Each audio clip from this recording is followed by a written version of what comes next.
लंबा कद, स्वर्णाभा लिए गौरवर्ण और तराशे हुए नैन नक्श, उस पर गीत संगीत, पाक कला, श्रृंगार कला और अन्य घरेलू कार्यों में अद्भुत कौशल। लगता था ईश्वर ने बड़ी फुर्सत से उसमें रूप गुण भरे थे। सिम्मी बड़ी बूढ़ी औरतों और सखियों से सुनते सुनते खुद भी यकीन करने लगी थी कि उसे तो कोई परियों का राजकुमार मांग कर ले जाएगा। ब्याह कर अपने घर आई तो अविचल में अपने रूप के सम्मोहन में मंत्रमुग्ध, खुद पर जान छिड़कने वाला सपनों का राजकुमार जैसा कुछ भी ना पाया। उसमें जितनी पिपासा थी, अविचल में उतनी ही निर्लिप्तता। वो अल्हड़ को आशार्य के उन्मुक्त उमंगों की जीवंतता थी।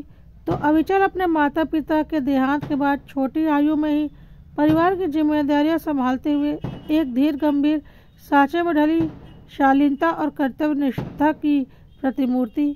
3 बहनों की शादी करने और भाई को हॉस्टल में डालने के बाद उन्होंने शादी की थी। अविचल गणित के ट्यूशन्स पढ़ाते थे। 1 घंटे वे गरीब बच्चों को मुफ्त में पढ़ाने के लिए भी देते थे। बहुत से रिश्तेदार शहर में रहते थे। किसी को कोई भी काम हो, अविचल कभी मना नहीं करते थे। और तो और दूध वाले का बेटा बीमार हो या सब्जी वाले के बेटे का स्कूल में प्रवेश कराना हो, अविचल हमेशा तत्पर रहते थे। लोगों की नज़र में वो देवता थे, पर नेहा की नज़र में वो बेचारा भला आदमी जिसका सब लाभ उठाया करते हैं। शादी के बाद कुछ समय तक तो उस प्यार का स्वाद चखने को मिलता ही है जो सागर के उस ज्वार की तरह होता है, जो तन मन और आत्मा तक को भिगो देता है, जो उन्माद की तरह चढ़ता है तो धरती अंतरिक्ष लगने लगती है। सखियों की कहे या वाक्य सिम्मी के दिल पर कील की तरह चुभते रहते। उस प्यार की प्यास में वो खूब मन लगाकर तैयार होती कि कभी तो उसका अद्वितीय रूप अविचल की जुबान को प्रशंसा करने के लिए विवश करे। अक्सर रात में कोई रोमांटिक गीत लगाकर उस पर थिरकने लगती या कोई गीत गुनगुनाने लगती कि कभी तो उन गुणों की तारीफ में चंद शब्द सुनने को मिल जाएं जिनके कारण लोग उसकी तुलना अप्सराओं से किया करते थे, पर सब बेकार। अविचल मुस्कुराते हुए उसे देख सुन तो लेते, पर कभी तारीफ के 2 शब्द उनके मुंह से ना निकले। पहली बार मायके गई तो दीदियों ने सलाह दी, लजीज व्यंजनों की चाबी से दिल का ताला खोलने की कोशिश कर। लौटकर आई तो वो चाची गांव वापस जा चुकी थी, जो पहले खाना बनाया करती थी। उसका रसोई में प्रवेश कराया गया। वो अवसर भी मिल गया पेट के रास्ते दिल में घुसने का। फिर क्या था, लजीज व्यंजनों से मेज सजा डाली, पर खाना चखकर अविचल की आंखों में आंसू आ गए। मैं ये खाना खा नहीं सकूंगा। तुम्हें शायद चाची ने बताया नहीं कि मैं मिर्च बिल्कुल नहीं खा पाता। तुम मेरे लिए दूध ला दो, मैं उसमें रोटी भिगो कर खा लूँगा। दूध लेकर आई तो अविचल उसकी प्लेट लगा चुके थे। उसे पकड़ाते हुए बोले, तुम भी मेरे कारण इतने दिनों से ऐसा खाना क्यों खाती रही? अब से अपने लिए ढंग का, अपनी पसंद का खाना बना लिया करो। सिम्मी को काटो तो खून नहीं। उसके सामने उसके पति बड़ी निर्लिप्तता से दूध रोटी खा रहे थे और उसकी थाली यूं सजाई थी कि खाना ना निगलते बन रहा था ना उगलते। यही हाल पलकों में छलक आए आंसुओं का भी था। जीवन ऐसे गुजरने लगा जैसे घड़ी की सुइयां एक परिधि के अंदर चक्कर काटती रहती हैं, अर्थहीन, रसहीन, नवीनता विहीन। शादी की वर्षगांठ आई तो इसी बहाने सिम्मी ने दिल की बहुत सी गांठें खोलने की ठान ली। उसने खूब सुंदर क्रॉकरी में कैंडल लाइट डिनर अविचल के मनपसंद खाने से सजाया। एक स्वेटर तो बुनकर तैयार कर ही लिया था। बहुत सुंदर सा कार्ड भी लेकर आई। बहुत ही रोमांटिक अंदाज में कार्ड पेश किया तो अविचल ने चौंक कर कार्ड हाथ में लेकर सीधी तरफ से देखने से पहले उसे उलटकर उसका दाम देखा और बोले, 100 रुपए का कार्ड? इतने रुपए कैसे बर्बाद कर सकी तुम इस फालतू सी चीज़ में? हाँ, स्वेटर बनाकर अच्छा किया। घर के बने स्वेटर में बहुत ज़्यादा बचत होती है, पर मेरे पास तो अभी 2 हैं। काम चल रहा था, इसे पंकज को दे देना। वैसे भी हॉस्टल में रहने वाले बच्चों को सुंदर चीज़ें पहनने का बड़ा शौक होता है। सिम्मी की पलकें छलक उठी। उसने सोचा, अब मैं सबके लिए बुनूंगी, पर इनके लिए कभी नहीं। इस आदमी के सीने में दिल की जगह एक पत्थर रखा हुआ है, इसमें जगह बनाने की कोशिश भी व्यर्थ है। वो सपनीला प्यार अविचल के दिल में, उसकी जुबान पर, उसकी आंखों में अपने लिए पिपासा, अपने महत्व या अपने बिना जी सकने की लाचारगी, देखने सुनने की चाह एक कसक थी। ये चाह पहले निराशा, फिर आक्रोश और फिर कटुक्तियों में बदलती जा रही थी।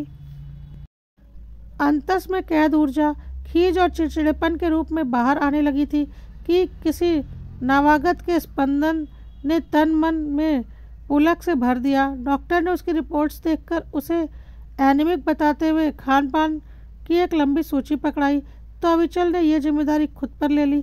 वह नियम से फल सब्जी और दूध आदि लाते, दही जमाते और उसे हर चीज़ ज़बरदस्ती खिलाते।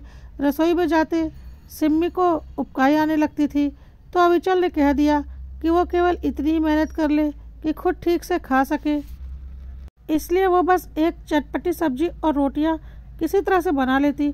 अविचल के लिए अलग से सादी सब्जियां बन ही नहीं पाती थी। वे कुछ कहते भी नहीं थे, सलाद तो खुद ही बना लेते थे, दूध रोटी, दाल रोटी या नमकीन चावल खा लेते। पर सिम्मी का पूरा खाना अपने सामने ऐसे सख्ती से खिलाते जैसे वो उनके विद्यार्थी हो। अगर थोड़ा प्यार से खाना खाने के लिए कहते तो यही लम्हे कितने रोमांटिक हो सकते थे, सोचकर सिम्मी अक्सर इस पाषाण हृदय के सपाट अंदाज पर कुड़ जाती। समय का चक्र ने सिम्मी की गोद में बेटे का उपहार डाला। उसके आगमन और मुंडन के उत्सव बहुत सादगी से संपन्न हुए। ना कोई पार्टी, ना धूम धड़ाका। अविचल की सारी बहनें आती तो मिलकर घर पर ही खाना बनाकर रिश्तेदारों को दावत दे दी जाती। अपने लिए किसी मनोरंजन पर खर्च न करने की टीस तो सिम्मी बर्दाश्त कर जाती, पर बेटे के लिए पार्टी न होने की तिलमिलाहट अक्सर व्यंग बनकर जुबान पर आ जाती। कुछ बच्चे की व्यवस्था और कुछ अविचल के स्थित प्रज्ञ साधुओं जैसे रवैये से पनपी खींच ने सिम्मी को इतना आलसी बना दिया था कि उसने खान पान के रवैये को ऐसे ही चलने दिया। ननंदे आती जाती रहती थी। उन्होंने भाई की ऐसी उपेक्षा देखी तो ऐसी बहुत सी सादी साग सब्जियां, सलाद और सूप आदि की विविधता बताई जो अविचल को बहुत पसंद थे। पर इतना समय लगाकर बनाने वाले इतने स्वादहीन पकवानों को काटने बनाने में सिम्मी को बिल्कुल दिलचस्पी नहीं थी। वो सोचती, ऐसे पत्थर दिल के लिए मेहनत करने का क्या फ़ायदा, जिसे कभी जीवन में कुछ ना अच्छा लगा ना कुछ बुरा। कुछ अच्छा बना दो तो तारीफ ही कब करते हैं और ना बनाने पर शिकायत ही कब की। जाने क्या एहसास है उनके भीतर, है भी कोई एहसास या नहीं। सिम्मी के मायके में एक ही शादी का अवसर था। अविचल का कहना था कि बढ़ते बच्चों के लिए महंगे सामान खरीदना पैसों की बर्बादी है, इसलिए उसके बेटे के पास ननंदों के लाए पुराने कपड़े और सामान ही थे। उन सामानों में बेटों को लेकर मायके जाना सिम्मी को गवारा नहीं था। वो जब भी मायके जाती तो चलते समय माँ विदाई में जो रुपए दिया करती थी वो बड़े जतन से जमा करके रखती थी। पहली बार बिना अविचल से पूछे खुद जाकर अपने मनपसंद सामान लेकर आई। अविचल ने देखा तो परेशान हो गए। अभी से इतने महंगे सामानों की आदत डालोगी तो बेटे की फरमाइशें बढ़ती जाएंगी। बहनों की शादी में थोड़ा कर्ज लिया है, वो चुकाना होता है। फिर पंकज की फीस और बहनों के लिए यह लेन देन भी बना रहता है। जब तक कर्ज चुकेगा इसके स्कूल में दाखिला दिलाने का समय आ जाएगा, उसके लिए भी तो जोड़ना है। हालांकि अविचल ने समझाने के अंदाज में ये शब्द बड़ी कोमलता के साथ बोले थे, पर आज बात उसके बच्चे की थी, इसलिए सिम्मी के मन में भरा गुस्से का बांध तोड़कर बह निकला। कब तक यूं घुट घुट कर जीना होगा मुझे? कितनी छोटी उम्र में मम्मी मुझे पॉकेट मनी देती थी, शादी के बाद तो वो भी नसीब नहीं है। मैं कभी आपसे कुछ मांगती नहीं क्योंकि जानती हूँ कि आपके पास है नहीं, पर मेरे कुछ देने से भी आपको चिढ़ है। मेरा हर खर्च इसलिए गलत है ना क्योंकि मैं कमाती नहीं हूँ। कमाना चाहती हूँ मैं भी, लेकिन उसके लिए जाने कितनी देर तक वो गुबार निकलता रहा और अविचल हमेशा की तरह चुपचाप सुनते रहे। दूसरे दिन उसके हाथ में 1000 रुपये देकर बोले, मेरी कमाई पर तुम्हारा अधिकार मुझसे कम नहीं, लेकिन क्या करूँ, बहुत से फ़र्ज हैं जिनकी उपेक्षा नहीं की जा सकती। लेकिन ये तुम्हारी समस्या का अच्छा समाधान है जो तुमने कल सुझाया। मैं हर महीने तुम्हें पॉकेट मनी दिया करूँगा। ये रुपए सिर्फ तुम्हारे होंगे, इनसे जो चाहो खरीद लिया करना। उसी दिन रात के 10 बजे किसी ने दरवाज़ा खटखटाया। खोला तो एक विद्यार्थी था। सिम्मी को याद आया कि यह बच्चा पहले आया था, तब अविचल ने यह कहकर मना कर दिया था कि उनके पास समय नहीं है। तो क्या इस पॉकेट मनी के लिए? सिम्मी के मन में टीस उठी, पर जल्द ही उसने ये सोचकर झटक दिया कि ऐसे भी इस पाषाण हृदय को कौन सा मनोरंजन या आराम करना होता है।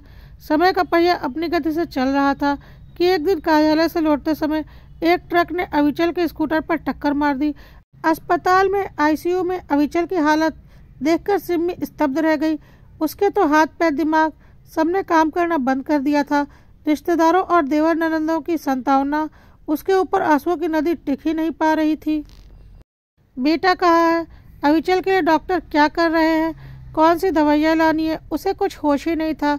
होश तो तब संभाला जब डॉक्टर ने उन्हें खतरे से बाहर बताया। तब ध्यान दिया कि करीब पिछले 1 माह से बच्चा और अस्पताल की जिम्मेदारियां उसके ननंद देवर और रिश्तेदार मिलकर संभाल रहे हैं। अभी 2 माह अविचल को फ्रैक्चर के कारण बिस्तर पर ही रहना था। यह सब बंदोबस्त कैसे हुआ? आगे कैसे क्या होना था? सिम्मी को कुछ भी पता नहीं था। घर पहुंचकर पहले दिन अकेले पड़ी तो दिल को मजबूत बनाकर अविचल का नित्यक्रम कराने के लिए खुद को मजबूत बना ही रही थी कि अविचल के विद्यार्थी आ गए। मैम, हमारे होते आपको परेशान होने की ज़रूरत नहीं। सर हमारे लिए देवता हैं और उनकी सेवा हमारा सौभाग्य। उनके जाते ही फिर डोरबेल बजी। सब्जी वाला, दूध वाला, राशन वाला सब खड़े थे। साहब ने फ़ोन करके कहा था कि आपकी सामान लेने जाने की आदत नहीं है। हम उनके ठीक होने तक घर का सामान दे जाया करेंगे ताकि आपको दिक्कत ना हो। आप बिल्कुल चिंता न करें, उनके ठीक होने तक सामान घर पर आ जाया करेगा। अविचल को इतनी तकलीफ में भी उसका इतना ख्याल था, सोचकर सिम्मी पुलक उठी। सामान लेकर रखा ही था। अविचल के सिरहाने बैठकर उनके बालों पर उंगलियां फेरते हुए उनके सही सलामत होने के सुखद एहसास को ठीक से जीने लगी। संतुष्टि की भावुकता में उसकी आंखों में आंसू छलछला आए और तभी वे बोले, तुम मुझे फल और साग सब्जियां धोकर दे दो, मैं बैठे बैठे छील काट देता हूँ। अब की सिम्मी का दिल खींचने के बजाय कसक उठा। ऐसी तबीयत में भी अविचल का उसका स्वर भीग गया। नहीं, आप केवल आराम कीजिए। मगर अविचल ने उसकी बात काट दी। अरे 1 माह से आराम ही तो कर रहा हूँ और तुमने 1 माह में फल, सलाद, दूध, दही वगैरह कुछ खाया पिया ही नहीं होगा। बच्चों की तरह खिलाना पड़ता है तुम्हें भी। मुझे डर है कि कहीं फिर से एनेमिक ना हो जाओ। मैंने कहा ना, मैं कर लूँगी। आप सिम्मी के स्वर में ग्लानि थी, पर अविचल ने बात फिर काट दी। नहीं, तुम 1-2 दिन तो कर भी लो, फिर नहीं करोगी। मैं जानता हूँ कि तुम्हारा इन चीज़ों में मेहनत करने की बिल्कुल आदत नहीं है। मेरी आदत खराब है तो मुझे पर गुस्सा कीजिए, मेरी आदत बदलिए। खुद को सजा क्यों देते हैं? मैं बुरी हूँ ना? आत्मग्लानि से उसका कंठ अवरुद्ध होने लगा था। मगर अविचल का स्वर अब भी सपाट ही था। नहीं सिम्मी, शादी जिस उम्र में होती है उस उम्र तक तो जो संस्कार बन जाते हैं उन्हें बदला नहीं जा सकता। केवल अपनी मेहनत से अपने साथी की कमी को पूरा किया जा सकता है। और कौन कहता है कि तुम बुरी हो? तुम में अच्छी आदतों की भी कमी नहीं है। तुमने इतने खूबसूरत स्वेटर बुने हैं सबके लिए, घर को इतना सजा कर रखती हो, परिवार के हर कार्यक्रम में तुम्हारे गीत संगीत रौनक भर देते हैं। तुम हंसमुख हो। अब किसी भी इंसान में केवल अच्छाइयाँ तो नहीं हो सकती ना। और हाँ, ये लो तुम्हारा 2 महीनों का पॉकेट मनी। कहते हुए अविचल ने 2000 रुपये सिम्मी की ओर बढ़ाए तो अपने आंसुओं को पलकों में रोकना सिम्मी के लिए संभव नहीं हो रहा था। आप सलामत हैं, मुझे और कुछ नहीं चाहिए। आपके इलाज में कोई कमी ना पड़े, भगवान से बस यही प्रार्थना है। उसकी चिंता तुम मत करो। मेरी कोई बंदी नौकरी तो है नहीं, इसलिए मैंने अपना बीमा कराया हुआ है ताकि यदि मैं मर जाऊं तो भी तुम्हें जीवन यापन में कोई तकलीफ ना हो। मेरे इलाज का खर्च भी बीमा राशि से निकलता रहेगा। अब बस भी कीजिए, ऐसी बातें क्यों कर रहे हैं? कहते कहते वो अविचल से लिपट कर फूट फूट कर रो पड़ी। आप सचमुच महान हैं, मगर मैं भी इतनी बुरी नहीं। बहुत प्यार करती हूँ आपसे। अगर आपको कुछ हो गया तो मैं पैसों का क्या करूँगी? मैं आपके बिना नहीं जी सकती हूँ। नहीं सिम्मी, ऐसा नहीं होता। 15 साल की उम्र में जब मैंने अपने माता पिता को खोया तो मैं भी यही सोचता था, पर जल्द ही पता चला कि मरने वालों के साथ मरा नहीं जाता। मन हर हाल में जीना चाहता है। उनके प्यार की कमी के दुख से कहीं विकराल थी जीवन यापन की व्यवहारिक समस्याएं। अगर रिश्तेदारों ने मेरी नौकरी लगने तक हमें सहारा ना दिया होता तो भीख मांगने की नौबत आ जाती, और यदि मैंने खुद को एक सख्त और अनुशासित कवच में बंद न किया होता तो मेरे भाई बहन एक अच्छे इंसान के सांचे में न ढलते। जिन गुरुजी ने हम सबको मुफ्त में पढ़ाया, उन्होंने ही साधनहीन जरूरतमंदों को मुफ्त में पढ़ाने का वचन लिया था। लोग जिसे मेरी महानता समझते हैं वो तो बस मेरी इस समाज को कृतज्ञता ज्ञापित करने की कोशिश भर है। अविचल का स्वर तो अभी भी उनकी आदत के मुताबिक सपाट ही था, पर सिम्मी को चुप कराने के लिए उन्होंने अपनी बाहों का घेरा उसके इर्द गिर्द कस दिया था और उसके बालों पर उंगलियां फेरे जा रहे थे। सिम्मी को लग रहा था उसका रोम रोम में अमृत घुलता जा रहा है। कितनी नासमझ थी वो, जो उस उन्माद या ज्वार को प्यार समझती थी, जो जितनी तेजी से चढ़ता है उतनी ही तेजी से उतरकर अपने पीछे कुंठा की गंदगी छोड़ जाता है, जबकि प्यार तो वो पारस मणि है जो अपने संपर्क में आने वाले लोहे को भी कंचन बना देता है। अविचल के दिल में रखी प्यार की इस पारसमणि से उनके संपर्क में आने वाले हर व्यक्ति कंचन हो चुका था। पिछले 1 माह से ये कंचन ही तो सब कुछ कर रहे थे, लेकिन वो जो उनके सबसे नज़दीक थी वही इतने सालों से उसे पत्थर समझती रहे। कभी प्रशंसा और महत्व की विपसा रूपी मैल के आवरण को उतारकर इसे छूने की कोशिश ही नहीं की। आज खीज और आक्रोश के मैल का आवरण हटा तो उसके मन का लोहा भी पत्थर के इस पारस का स्पर्श पाकर कंचन बन गया था।